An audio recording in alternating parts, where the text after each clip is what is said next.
prosesnya melalui kepemimpinan atau melalui pengembangan potensi, nanti muaranya ya kepada ketakwaan yang diwujudkan kepada akhlak, ya. Itu wujudnya. Nanti kita bisa bahas detailnya. Mas mana Saiful Anwar tadi keluar malahan.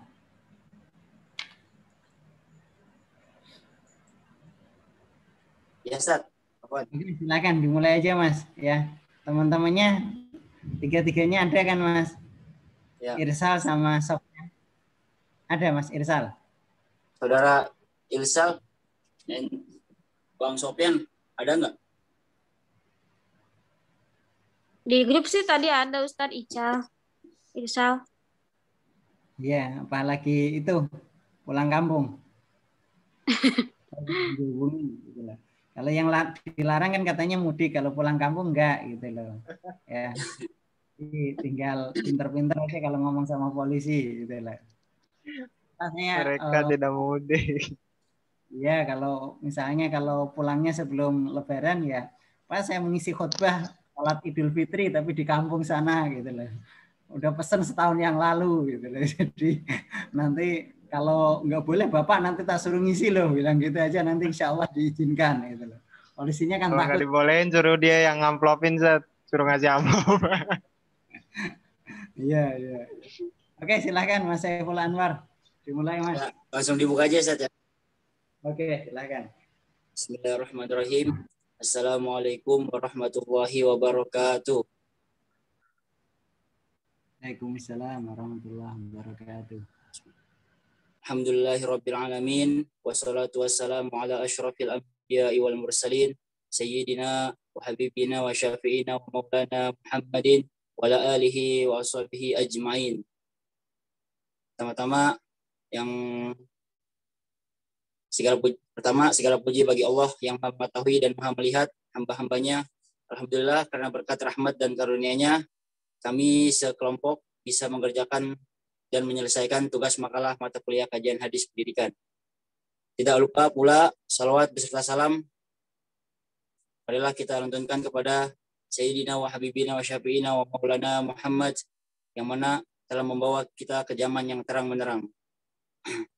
Dan juga tidak lupa pula kepada dosen pengampu, yaitu kepada Ustadz Suprapto dan rekan saya yaitu Irsal Sabila dengan NPM 3119143 dan Ahmad Sofyan 3118174 dan juga saya sendiri yaitu Saiful Anwar 3119151. Izinkan kami sekelompok menjelaskan tentang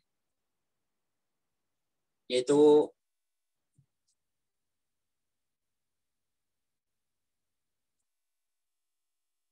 tujuan pendidikan Islam, perspektif hadis. Sebelumnya rekan saya udah masuk belum ya? Afwan. Sebelumnya udah ada belum saudara Isa sama Sofyan? Saya tanya Pak RT, Pul. Masih di jalan, Mas, kayaknya. Baru masuk itu di depan pintu. Waduh. Karena ini dong baru nyampe gerbang nih, Pul. Duluan ya, Pul. Ya dah. Jadi langsung ya. Gak apa-apa, nanti ditemani Mbak Sira nanti. Ya, langsung aja ya, saja.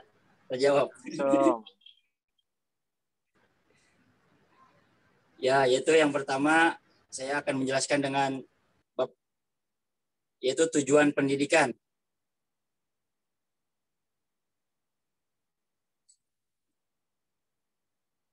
Tujuan pendidikan.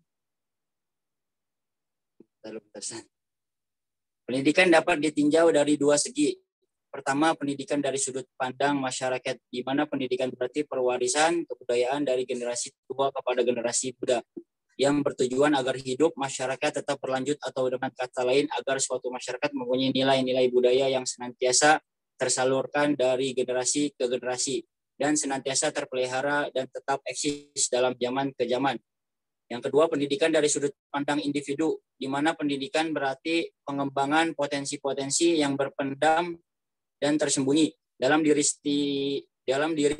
setiap individu, sebab individu bagaikan lautan yang penuh dengan keindahan yang tidak tampak.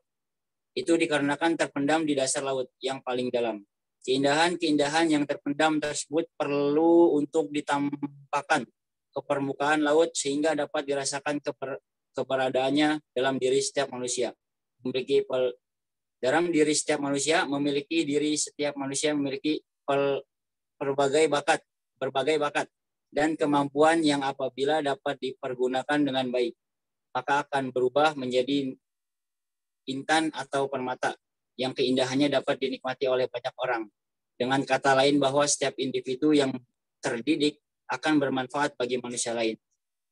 Dari kedua sudut pandang pendidikan di atas, kemudian datanglah Islam yang secara komprehensif memadukan kedua sisi bentuk pendidikan yang berlandaskan Al-Quran dan As-Sunnah, di mana Islam mendidik individu menjadi manusia yang beriman, berakhlak, mulia, dan beradab, yang berkemudian melahirkan masyarakat yang bermartabat. Yaitu ada juga tafsir ayat dan penjelasan hadis yang berkaitan dengan tujuan pendidikan.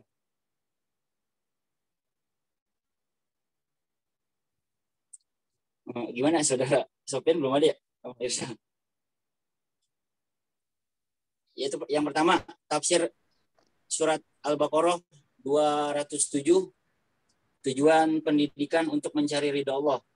Menurut Ibnu Abbas, An-Sa'id, Ibnul Muayyab, Abu Usman An-Nahdi, Ikrimah, dan sejumlah ulama lainnya, ayat ini diturunkan berkenan dengan Suhaib Ibnu Sinan Ar-Rumi. Demikian itu terjadi ketika Suhaib telah masuk Islam di Mekah dan bermaksud untuk hijrah, lalu ia dihalang-halangi oleh orang-orang kafir Mekah karena membawa hartanya. Mereka mempersyaratkan jika Suhaib ingin hijrah, ia harus melepaskan semua hartanya yang ada padanya. Maka barulah ia diperbolehkan hijrah. Ternyata Suhaib bersikeras, tidak mau menyerahkan hartanya dan tetap mau hijrah dan melepaskan.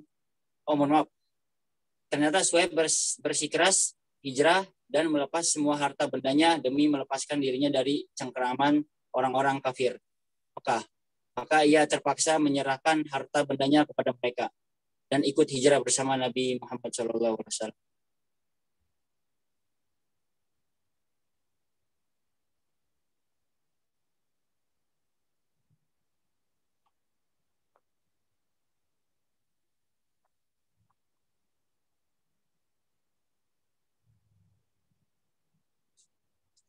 Dan selanjutnya lalu turunlah ayat ini, yaitu Al-Baqarah, dan Sayyidina Umar Ibnul Khattab beserta sejumlah sahabat lainnya menyambut kedatangan di pinggiran kota Madinah atau di pesisir kota Madinah. Lalu mereka mengatakan kepadanya, alangkah beruntungnya perniagaanmu. Suhaib berkata kepada mereka, demikian pula aku tidak akan membiarkan Allah merugikan perniagaan kalian. Dan apa yang aku lakukan itu tidak ada apa-apanya. Kemudian diberitakanlah kepadanya bahwa Allah telah menurunkan ayat ini berkenan dengan peristiwa tersebut. Dan yang kedua yaitu surat Ali Imran ayat 102, tujuan pendidikan untuk bertakwa kepada Allah Subhanahu wa taala. Secara etimologis berarti waspada diri dan takut takwa. Etimologis berarti waspada diri dan takut. Takwa kepada Allah secara terminologis adalah melaksanakan perintah Allah sebagaimana yang telah diperintahkan oleh Allah dan menjauhi larangan Allah sebagaimana yang dilarangi oleh Allah. Sementara sahabat Nabi memahami arti haqqa tuqatih sebagaimana sabda Nabi yang diriwayatkan oleh Ibnu Mardawai dari Abdullah Ibnu Mas'ud, ittaqullah haqqa tuqatih ilallah.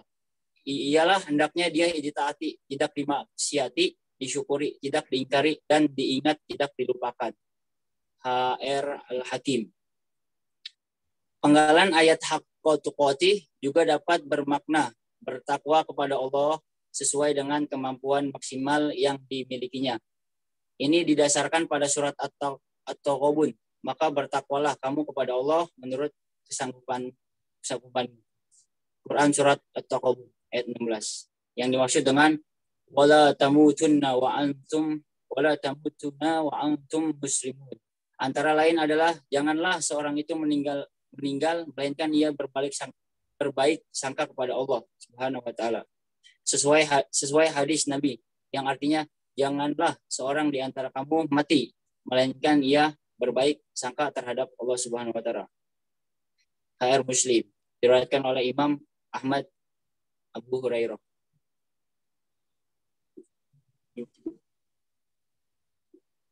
Lanjut ya, Ustaz. Ya, silakan.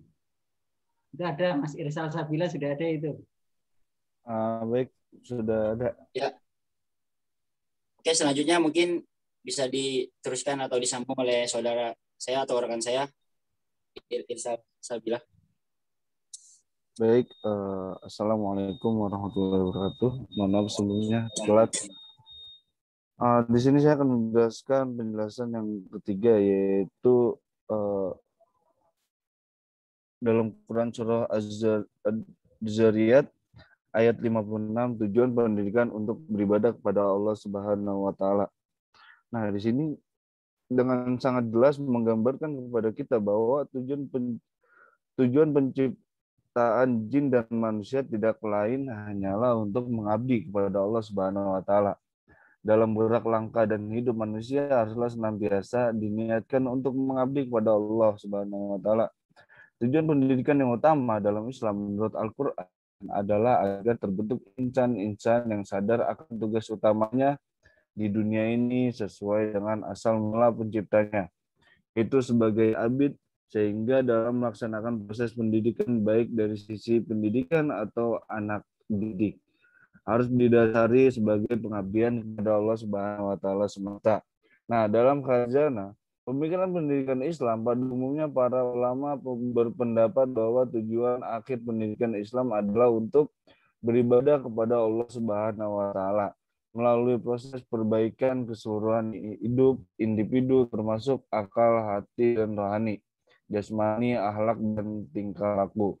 Sehingga pendidikan merupakan suatu proses yang sangat penting tidak hanya dalam hal pengembangan namun juga untuk membawa peserta didik pada tingkat pengabdian kepada Allah Subhanahu wa taala. Dari pemaparan di atas dapat disimpulkan bahwa pendidikan adalah sangat penting dan pendidikan juga merupakan jalan untuk beribadah kepada Allah Subhanahu wa taala. Melalui pendidikan yang benar dan terarah, manusia dapat memahami dan menyadari segala potensi yang ada dalam dirinya, sehingga dengan potensi yang dimiliki dapat dimanfaatkan untuk kemaslahatan umat manusia. Selain itu juga sebagai jalan untuk beribadah dan mendekatkan diri kepada Rabb-Nya.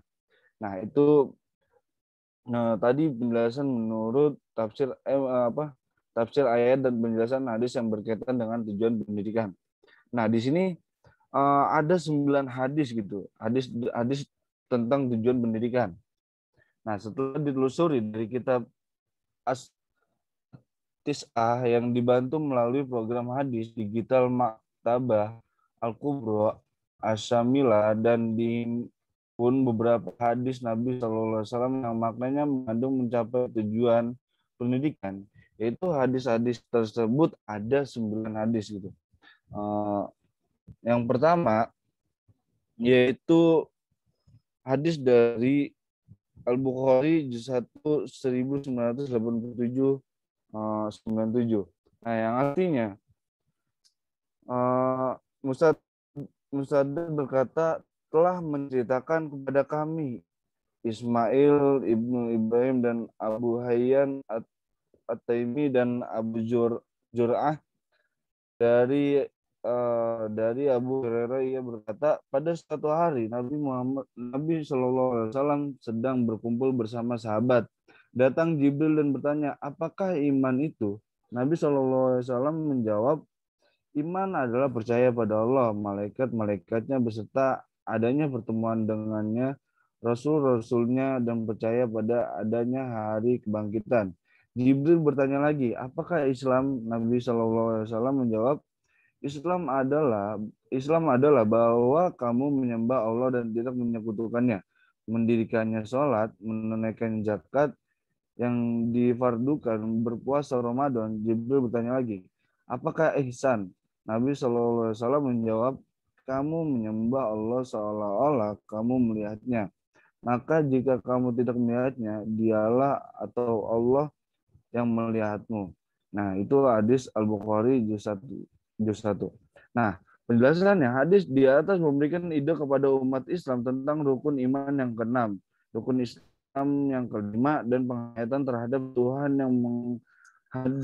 yang maha hadir dalam hidup atau ihsan. Sebenarnya ketiga hal itu hanya dapat dibedakan tetapi tidak dapat dipisahkan antara satu dengan yang lainnya. Memiliki keterkaitan, dengan demikian dapat dikatakan bahwa kandungan hadis di atas berorientasi kepada pencapaian atau tujuan pendidikan 3 dimensi yang dapat di terminologi Islam disebut dengan 3 kalimat serangkai: ahdab al-imaniyah, al-ahdab al-islamiyah, dan ahdab al-ihsaniyah. Setiap pemeluk agama Islam mengetahui dengan pasti bahwa Islam tidak absah tanpa iman, dan iman tidak sempurna tanpa ihsan.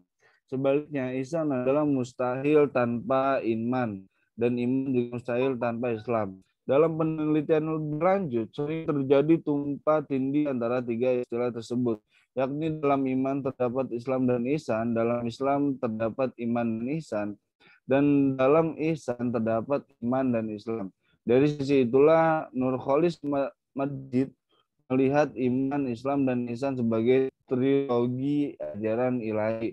Selain itu, Ibnu Taimiyah menjelaskan bahwa din itu terdiri dari 3 unsur, yaitu Islam, iman, dan ihsan. Dalam 3 unsur itu terselip makna kejenjangan atau tingkatan. Maksudnya, seorang yang bertauhid memulai dengan pengenalan Islam, kemudian berkembang ke arah iman, dan memuncak dalam ihsan. Dengan demikian, ketiga aspek trilogi ajaran ilahi yang terdapat dalam kandungan hadis tersebut dapat diintegrasikan menjadi kurikulum untuk mewujudkan tujuan pendidikan, yakni membentuk kepribadian manusia paripurna dengan keterpaduan pengalaman iman, Islam, dan ihsan dalam kehidupan sehari-hari. Nah, itu hadis pertama. Nah, hadis kedua itu dari Al-Bukhari juz 2 1987 dan 405. Yang artinya di hadis kedua itu, Abu Al-Walid Hisham ibnu Abdul Al-Malik As-Saibani ia berkata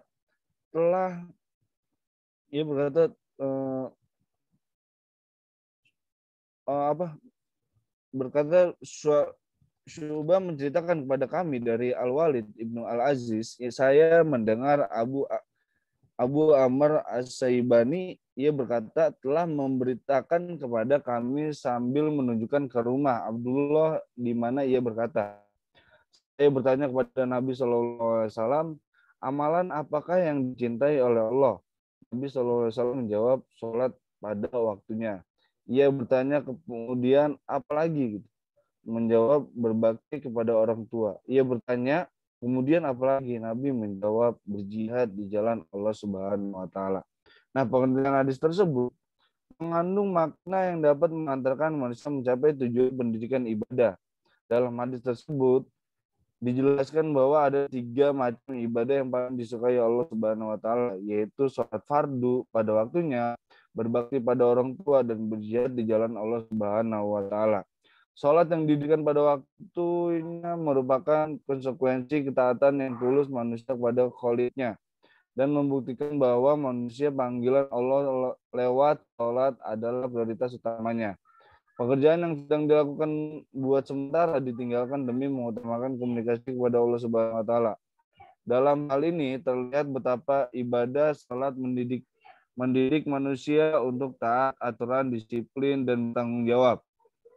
Berbakti kepada orang tua juga mengandung nilai ibadah kepada Allah Subhanahu wa taala karena Allah meridhai setiap anak yang berbakti kepada orang tuanya. Dalam terdapat nilai ibadah melalui pelestarian rasa kasih sayang dan tanggung jawab yang dirahmati dan diridhai Allah Demikian pula, jihad di jalan Allah merupakan ibadah yang mendidikan manusia untuk cinta, membela, dan memperjuangkan agama Allah. Dari uraian di atas, dapat disimpulkan bahwa pendidikan ibadah yang terkandung dalam hadis di atas mengarah pada tujuan membentuk manusia untuk menjadi abdu abid yang termotivasi beribadah, baik yang bersifat madoh maupun ghair.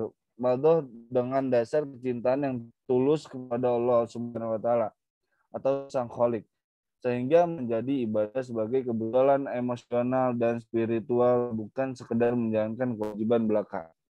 Gitu. Nah, di sini sebenarnya ada 9 hadis ya. Nah, kita akan teruskan gitu. Untuk saudara Sopen, apakah sudah hadir apa belum? TB Mas kayaknya. Oh. TB. Belum ada. Kan? Kita lanjut. Kita lanjut ke hadis yang ketiga ya. Gitu. Yang ini aja.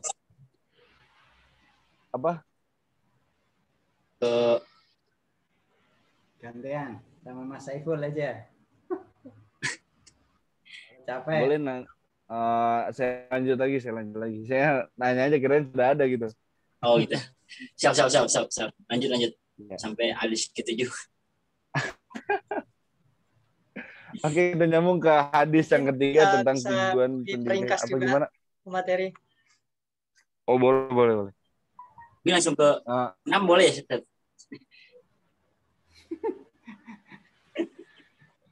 Oke, kita lanjut. Loncat itu loh, ringkasnya itu.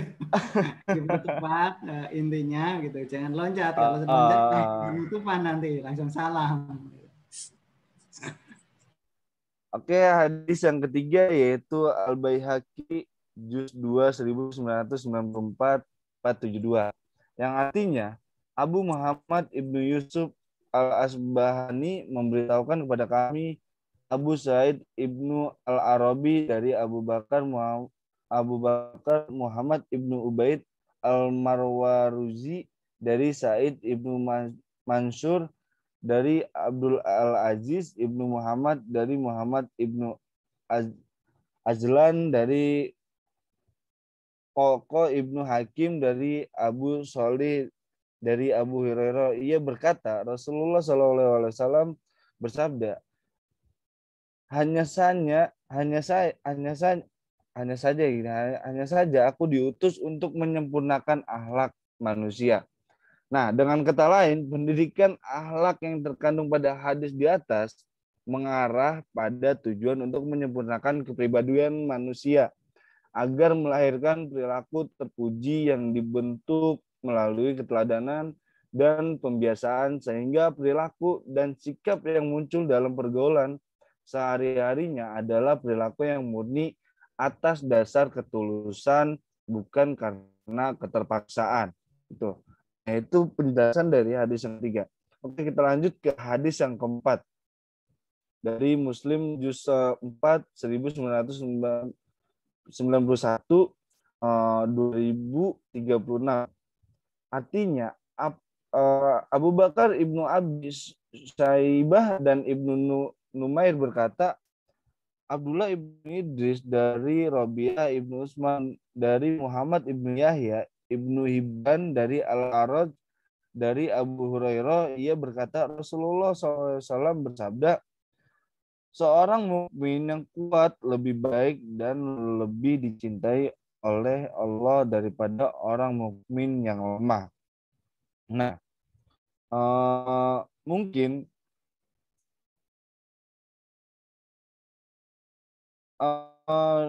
di situ menjelaskan tentang pendidikan jasmani yang diarahkan pada tujuan mempersiapkan diri manusia agar memiliki kemampuan yang mengemban tugas khalifah di muka bumi gitu. Sebagai seorang khalifah, manusia harus memiliki fisik yang sehat dan kuat, ulet bekerja dan memiliki berbagai skill atau keterampilan fisik. Secara etimologi, kebahasan yang merupakan kata kunci tujuan pendidikan jasmani. bermakna, yakni mempunyai kemampuan untuk bekerja jika bertolak dari terminologi, maka tujuan pendidikan jasmani dalam Islam adalah melatih peserta didik untuk sampai pada kemampuan optimal agar memiliki keterampilan untuk bekerja sehingga ahli atau cakap di bidang pekerjaan tertentu. Bisa di pekerjaan secara handal dan militan, bahkan mampu membuka lapangan pekerjaan sendiri tatkala ia telah menyelesaikan potensinya, studinya, atau ini yang akan menggiring para alumni dari institusi pendidikan Islam untuk mampu menjadi insan yang terampil atau ulet itu maksudnya lebih giat gitu ya, tangkas dan mandiri sehingga terhindar dari status mukmin yang doif, yakni para alumni yang tidak terampil, pasif, menjadi pengangguran dan beban di masyarakat. Nah, itu penjelasan dari hadis keempat ya, lebih ke arah jasmaninya gitu. Lebih kuat, lebih baik, dan lebih dicintai oleh Allah Subhanahu wa taala gitu. Daripada seorang mukmin yang lemah gitu. Nah, di hadis yang kelima, hadis yang kelima ini dijelaskan oleh At-Tirmidzi juz 4 355. Yang artinya Muhammad Ibnu Bashar berkata dari Abdul Ar-Rahman Ibnu Mahdi dari Sufyan dari Habib Ibnu Abi Sabit dari Maimun Ibnu Abi Syabib dari Abu Zar. Dia berkata Rasulullah SAW telah bersabda kepadaku, bertakwalah kamu kepada Allah di mana saja kamu berada, dan ikutilah perbuatan buruk dengan perbuatan, ikutilah perbuatan baik dan buruk mungkin ini, dan berbuat baiklah kepada sesama manusia dengan akhlak yang baik. Nah, mungkin kesimpulan di sini dengan demikian dari uraian ketiga kata kunci dalam hadis di atas terdapat 3 tujuan pendidikan rohania yang dapat disimpulkan sebagai berikut. 1. Pendidikan keimanan bertujuan untuk membentuk insan yang memiliki keyakinan mengakar dan mendalam kepada Allah Subhanahu wa taala serta semua aspek yang berhubungan dengan rukun iman sehingga terwujud kepribadian yang bertakwa gitu. Yang kedua, pendidikan ibadah bertujuan untuk mampu memahami dan mengaplikasikan bentuk-bentuk peribadatan yang didasari oleh keikhlasan semata-mata karena Allah dan kebenaran secara syar'i sehingga terwujud kepribadian yang taat pada aturan Allah dan Rasul-Nya dan terhindar dari perilaku ibadah yang menyimpang dari kebenaran syar'i. Yang ketiga, pendidikan akhlak bertujuan untuk membiasakan diri manusia berperilaku mulia dan terpuji serta memelihara hubungan harmonis terhadap Allah, sesama manusia dan lingkungan dan sekitarnya. Nah, itu penjelasan dari hadis kelima. Gitu. Mungkin untuk saudara Saiful bisa melanjutkan. Oke, siap. Hadis ke-6 ya? Salah. Hadis ke-6 ya. Sampai 9 hadis kok. Oke, hadis ke-6 yaitu dari Hanad, artinya Hanad dan Waki memberitakan hadis syubah dari Abu Aun As-Safqafi dari Al-Haris Ibnu Amr dari beberapa laki-laki dari sahabat Muaz bahwasanya Rasulullah SAW mengutus Muaz atau Ibnu Jabal ke Yaman, lalu ia bertanya, bagaimana kamu memutuskan hukum? Muaz menjawab, aku memutuskan hukum dengan kitabullah, Al-Quran. Rasulullah SAW bertanya lagi, jika dalam Al-Quran tidak ditemukan, Muaz menjawab, aku memutuskan hukum dengan sunnah Rasulullah SAW. Rasulullah SAW bertanya lagi, jika dalam sunnah tidak ditemukan, Muaz menjawab, aku beristijhad dengan pemikiranku. Rasulullah SAW bersabda, segala puji bagi Allah yang telah memberikan petunjuk bagi utusan Rasulullah SAW. Ayat Tirmidzi juz 3 halaman 616. Adapun yang itu yang pertama, Rasulullah SAW sangat arif dalam memilih calon qadi yang akan diutus memberi fatwa seputar hukum syar'i di negeri Yaman. Dari sekian banyak jumlah sahabat yang memiliki kecakapan, Rasulullah memiliki Mu'adz Ibnu Jabal untuk diutus menjadi qadi atau dipercaya sebagai qadi. Tindakan Rasulullah memilih Mu'adz sangat objektif karena pemilihan itu berdasarkan standarisasi kualitas muadz di kalangan sahabat dikenal sebagai tokoh yang memiliki kecerdasan. Yang itu yang ada juga yang A, bagi pengelola pendidikan baik pemimpin yayasan atau kepala sekolah atau petinggi sekolah hendaklah memiliki guru dan pegawai atau tenaga pendidikan secara objektif berdasarkan latar belakang legalitas formal pendidikan, kualitas dan kapasitas intelektualnya. Yang kedua itu bagi guru atau tenaga pendidik hendaklah memiliki dan menempatkan siswa yang paling berkualitas untuk diberi penghargaan. Siswa yang memiliki kualitas intelektual yang amat baik, inilah selayaknya diutus untuk mengikuti kegiatan-kegiatan sayembara atau olimpiade siswa, bukan dilatar belakangi oleh pertimbangan orang tua siswa yang pejabat, berkedudukan, hubungan keluarga dan sebagainya. Rasulullah SAW sangat selektif sebelum memutuskan Muadz ibnu Jabal sebagai pengemban jabatan Qadi di Yaman. Meskipun Rasulullah telah mengetahui bahwa Muadz adalah pemuda yang cerdas secara intelektual, namun Rasulullah ingin mengukur tingkat ketajaman berpikir Muadz, sehingga dilakukanlah penyeleksian melalui pertanyaan-pertanyaan lisan. Ternyata Muadz dapat menjawab pertanyaan-pertanyaan itu sesuai dengan yang diharapkan oleh Rasulullah SAW. Yaitu bagi pengelola atau pendidikan, yayasan, atau kepala sekolah, hendaklah melakukan seleksi yang adil. Seperti layaknya Rasulullah SAW menyeleksi Muadz dalam persekutuan calon. Bagi guru atau tenaga pendidikan, sebelum memberikan penilaian terhadap siswa, guru perlu melakukan evaluasi dan penyeleksian baik secara lisan maupun tulisan, terutama untuk menilai kemampuan. Rasulullah SAW memberikan pembelajaran intelektual dengan mengiringi Muadz untuk menerapkan problem solving, memecahkan masalah. Metode ini dibanding sangat tepat untuk mengantarkan peserta didik sampai dengan tujuan akliyah intelektual. Adapun hadis yang ketujuh, yaitu Abdullah ibnu Maslamah dan Hatim ibnu Ismail dari Yazid ibnu Abdul Ubaid. Dia berkata, saya mendengar Salmah ibnu Al-Aqwa radhiyallahu an mengetahui Rasulullah SAW melewati orang dari kabilah Aslam yang sedang lomba memanah. Beliau bersabda kepada mereka, memanah wahai keturunan Ismail, karena orang tuamu dulu seorang pemanah. Memanahlah kalian. Dan saya bersama Bani yang lain, Salamah ibnu Al-Aqwa mengatakan, lalu salah seorang dari kelompok itu saling berpegang tangan. Kemudian Rasulullah SAW bersabda, apa yang menyebabkan kamu tidak memanah? Mereka mengatakan, bagaimana kami memanah sedangkan engkau bersama mereka? Nabi SAW bersabda, memanahlah kalian karena saya akan bersama kalian semuanya. Al-Bukhari juz 3 1987 1062. Kandungan hadis di atas memperlihatkan bahwa Rasulullah SAW menekankan atau menegaskan pentingnya aktivitas latihan fisik seperti mana merupakan representasi dan sekian banyak aktivitas fisik yang mengandung unsur potensi atau kekuatan yang cukup baik dan bermanfaat. Tujuan pendidikan atau skill keahlian yang dapat dipetik dalam dialogasi dari hadis di atas dapat mengarah pada upaya menyiapkan generasi manusia masa depan yang memiliki keahlian di bidang tertentu agar dapat mengembangkan pengetahuan dan keterampilan untuk membangun peradaban yang cemerlang. Adapun hadis yang ke-8, yaitu artinya ialah Ismail memberitahukan kepada kami, Malik memberitakan kepadaku dari Abdullah ibnu Dinar, dari Abdullah ibnu Umar radhiyallahu an bahwa Rasulullah SAW bersabda, ketahuilah setiap kamu adalah pemimpin dan setiap kamu adalah diminta pertanggungjawabannya dari kepemimpinannya.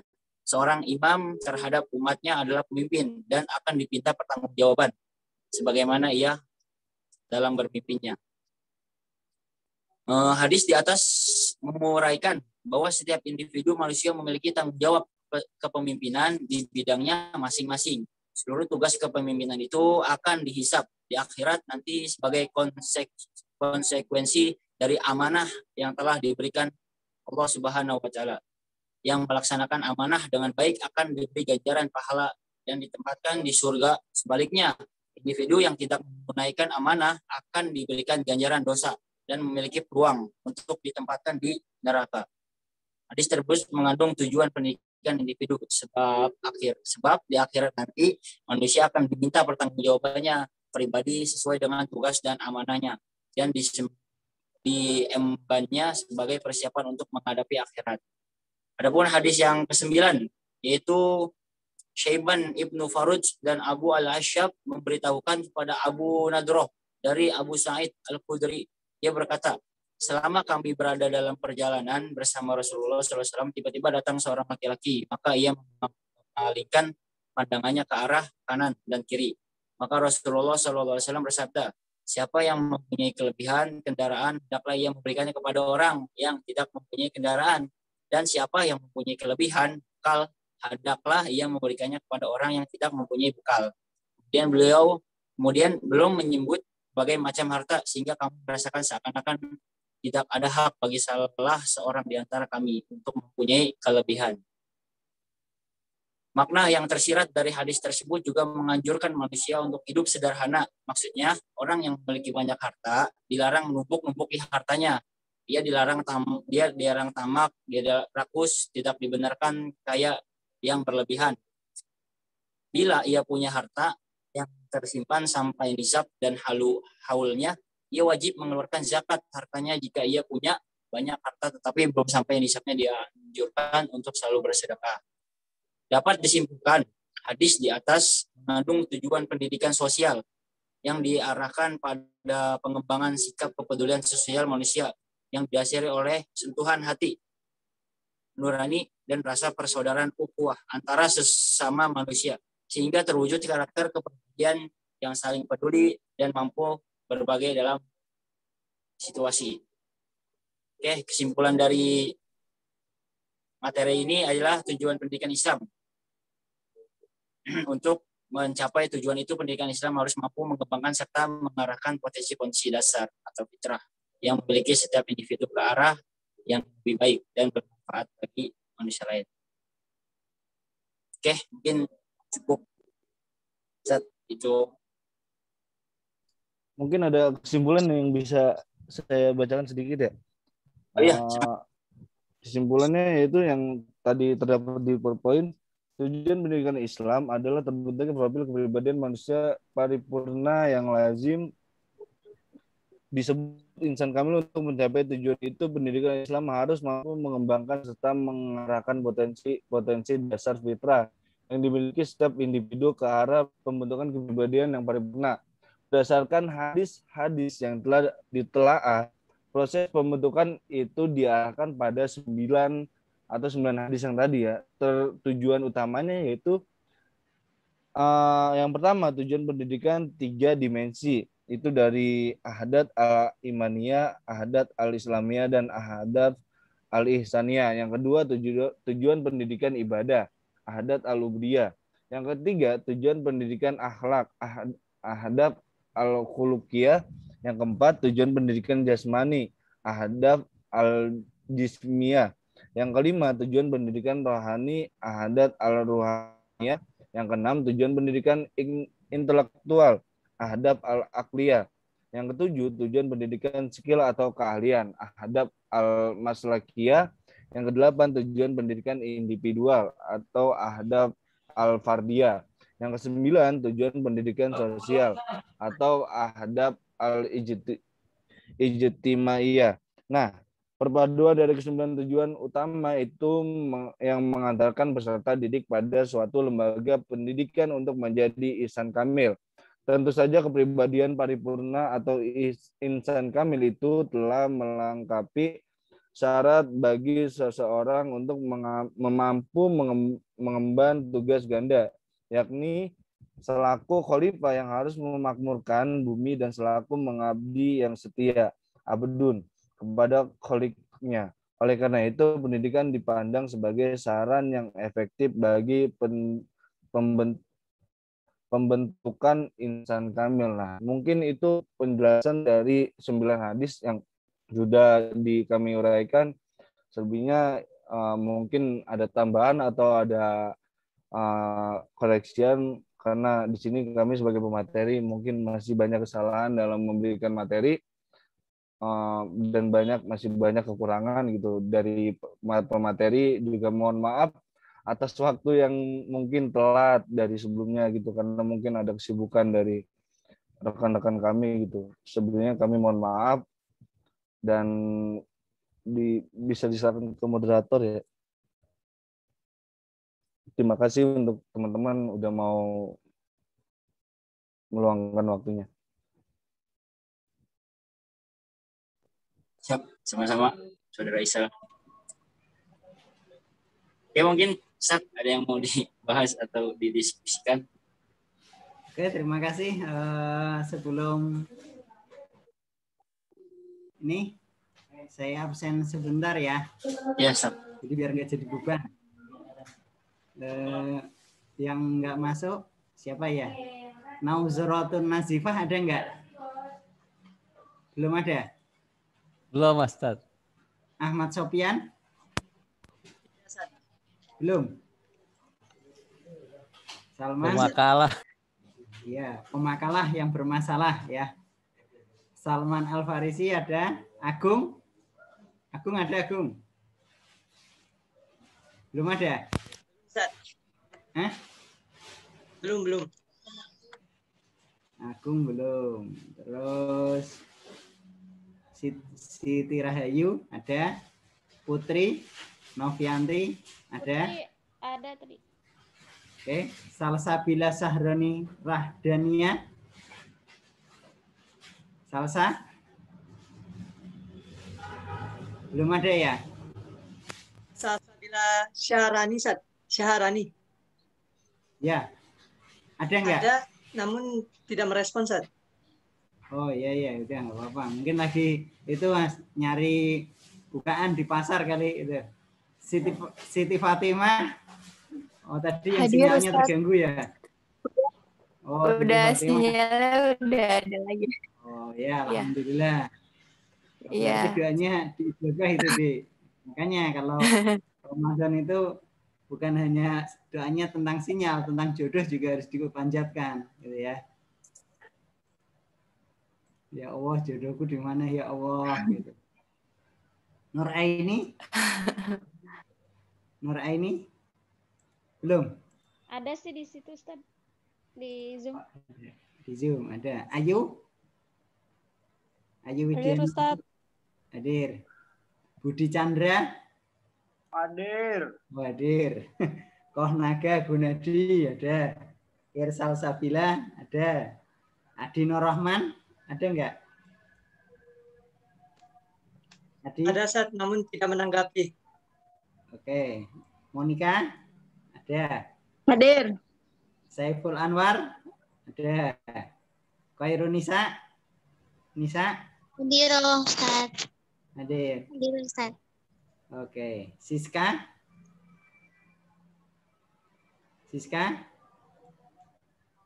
Tadi ada kok. Iya, Ustaz.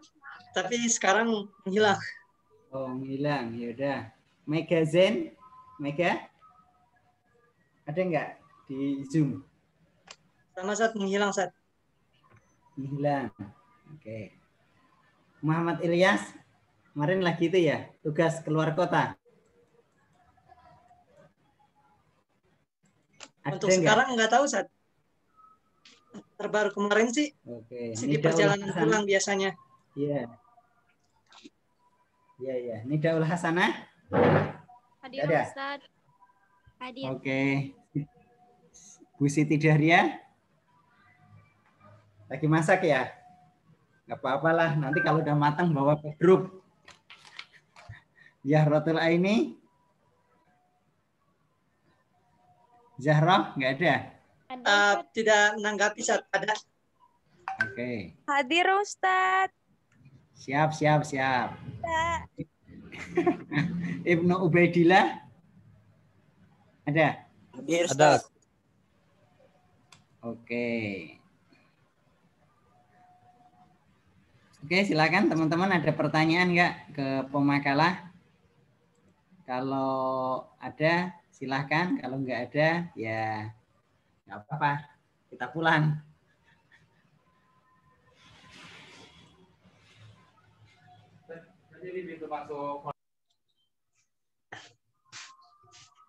Gimana, teman-teman? Ada yang mau disampaikan atau ditanyakan? Monik?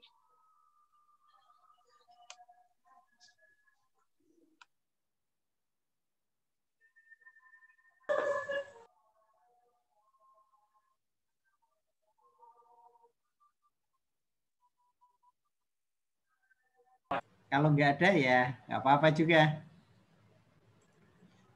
Oke, kalau nggak ada, saya ulas sebentar teman-teman ya. Nih, tentang tujuan pendidikan. Kalau di dalam Al-Quran itu kalau di dalam Al-Quran tujuan pendidikan itu selalu dititik beratkan pada dua aspek. Satu aspek perwakilan manusia sebagai wujud makhluk yang dipercaya Tuhan, yang disebut khalifah. Ada wujud sebagai hamba Tuhan, namanya ibadullah. Nah, rujukannya itu kepada surat Al-Baqarah ayat 30 ke atas sebagai khalifah, dan sebagai hamba Allah itu surat Az-Zariyat ayat 56. Nah, jika dirinci gitu loh, maka Syekh Abdullah Nasih Ulwan itu merinci seperti yang disampaikan oleh pemakalah tadi. Tetapi ada beberapa catatan yang harus kita ketahui. Misalnya itu di dalam hadis ini kan ada satu misalnya hadis yang keberapa ini? Yang kedua, hadis nomor 405 juz 2 dari Al-Bukhari, bahwa Abu Walid bin Hisam bin Malik itu berkata, Syu'bah menceritakan kepada kami dari Walid, Al-Aziz mendengar dari Abu Amr Asy-Syaibani, di mana Abdullah bertanya kepada Nabi, amalan apa yang paling dicintai oleh Allah? Nabi menjawab, sholat pada waktunya. Kemudian beliau bertanya lagi, apalagi ya Rasul? Berbakti kepada orang tua. Apalagi ya Rasul? Berjihad di jalan Allah. Hadis ini harus dipahami secara kondisional berdasarkan pertanyaan dari sahabat yang bertanya, ya. Maka teman-teman kalau di hadis lain tentang fadhailul amal itu akan ketemu amalan apa yang paling dicintai oleh Allah atau yang paling mulia atau paling utama gitu. Nah, maka di hadis lain itu yang didahulukan itu berbakti kepada orang tua. Ada lagi di hadis lain itu berjihad di jalan Allah. Karena Rasul menekankan kepada proses penekanan perbaikan individu, ya.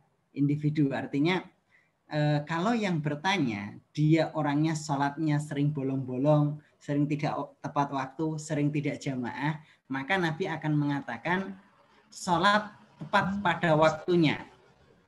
Akan tetapi ketika yang bertanya itu memiliki hubungan buruk dengan orang tua, tidak hormat kepada mertua, tidak sayang, tidak pernah ngasih apa-apa kepada orang tua dan mertua, maka Rasul akan mengatakan berbakti kepada orang tua itu yang paling utama. Atau kasus yang umum terjadi pada zaman Rasul, misalnya ketika diajak jihad, mereka banyak alasan, ada sakit kayak, ada yang lagi halangan kayak, atau ada yang lainnya gitu loh. Maka tidak dibenarkan pula gitu, menyampaikan Rasul akan mengatakan jihad di jalan Allah. Itu cara memahami hadis yang kontekstual, ya. Sebentar ya, ada tamu sebentar. Teman-teman silakan kalau ada pertanyaan disampaikan dulu. Saya ada tamu sebentar ya, izin sebentar.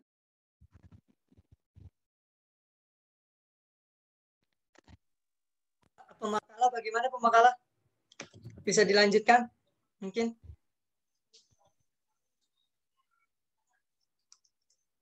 Dari teman-teman mungkin ada pertanyaan yang disampaikan, silakan.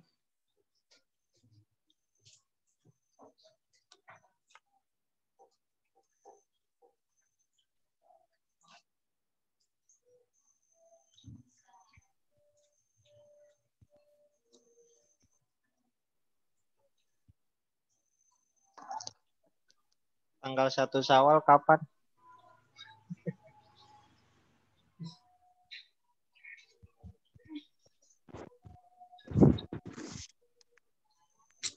Allah, ini luar biasa.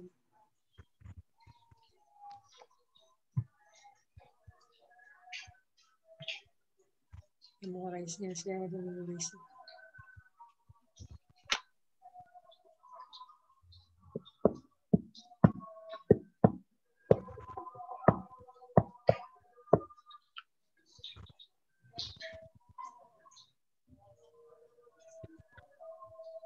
Ambilnya yang cepat lebaran aja, Chan. Boleh, Pak. Kalau ada yang 28 puasanya gue ngikut aja, Pak. Iya, kalau ada yang 28, 27 ya, 27 aja nggak apa-apa. Aduh. Lebaran mana nih, Pak? Nggak mana-mana nih. Nah, elah, gue jalan aja susah, Chan. Aduh. Materi tujuan pendidikan itu kan merujuk pada surat Ali Imran ayat 102. Tujuan pendidikan itu untuk membentuk karakter kemanusiaan yang bertakwa. Ya, takwa itu dalam hadis juga disebut ittaqillaha haitsuma kunta. Nah, kata takwa ini menekankan kepada proses menjauhi larangan terlebih dahulu, baru mengedepankan perintah. Artinya menjauhi larangan atau menjauhi sesuatu yang haram itu diutamakan terlebih dahulu daripada melaksanakan perintah.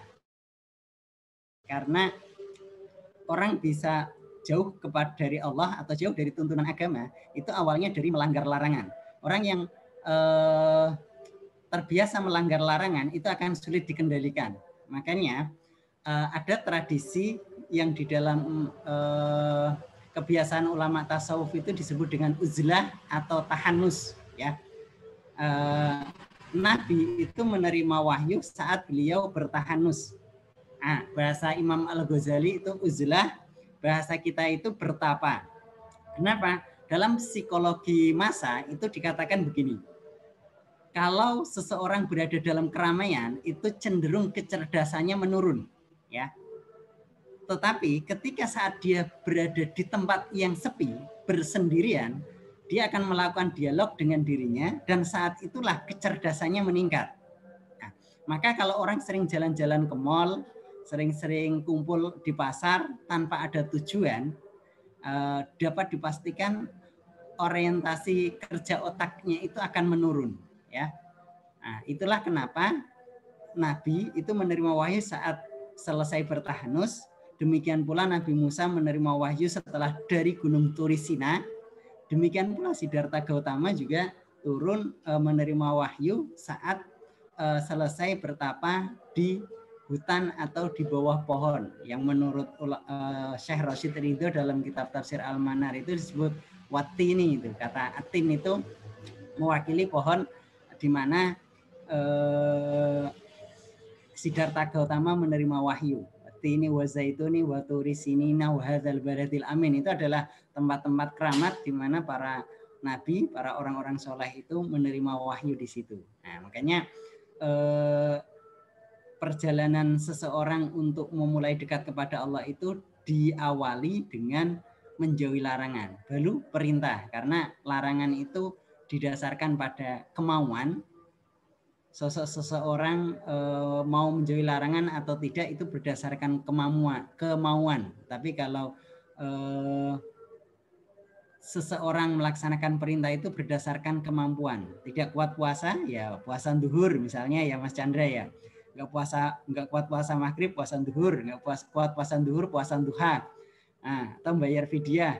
Atau nggak kuat salat berdiri, dia duduk atau berbaring atau terlentang. Itu adalah nggak kuat haji, cari amalan yang pahalanya sama dengan ibadah haji. Itu cara yang dilakukan. Nah, tapi kalau larangan itu selalu dalam tanda kutip sesuai dengan kemampuan, ya, sesuai dengan kemauan. Orangnya mau nggak menjauhi larangan itu. Nikah itu berdasarkan kemampuan, termasuk memberikan mahar. Makanya jangan maksain ngasih mahar. Ustadz Abdul Somad kan ngasihnya 244 gram logam mulia Pak. Itu Ustadz Abdul Somad pas punya gitu loh. Memang laki-laki itu kan kalau bisa ngasih yang terbaik yang dia punya. Gitu loh. Punya mobil kasih mobil, punya Fortuner kasih Fortuner, gitu. Punya rumah kasih rumah. Gitu. Tapi kalau nggak punya ya cukup sendal japit swallow 1 pasang gitu. Yang penting mau nikah ridho banget gitu ya udah gitu ya. Udah mau maghrib Mas ya? Kalau sudah ya kita akhiri aja, kita tutup. Mohon maaf sebelumnya nggak maksimal. Ini karena dari Yayasan Yarsi itu ada penyuluhan kesehatan, ternyata bareng hujan, nggak ada jamaahnya gitu loh. Oke, sudah maghrib, kita tutup dengan bacaan kafaratul majlis. Subhanakallahumma bihamdika la ilaha illa anta astaghfiruka wa atubu ilaik. Assalamualaikum warahmatullahi wabarakatuh. Waalaikumsalam warahmatullahi wabarakatuh. Terima kasih Ustaz. Ya, sama-sama. Silahkan. Sudah buka ini, sudah maghrib, Pak.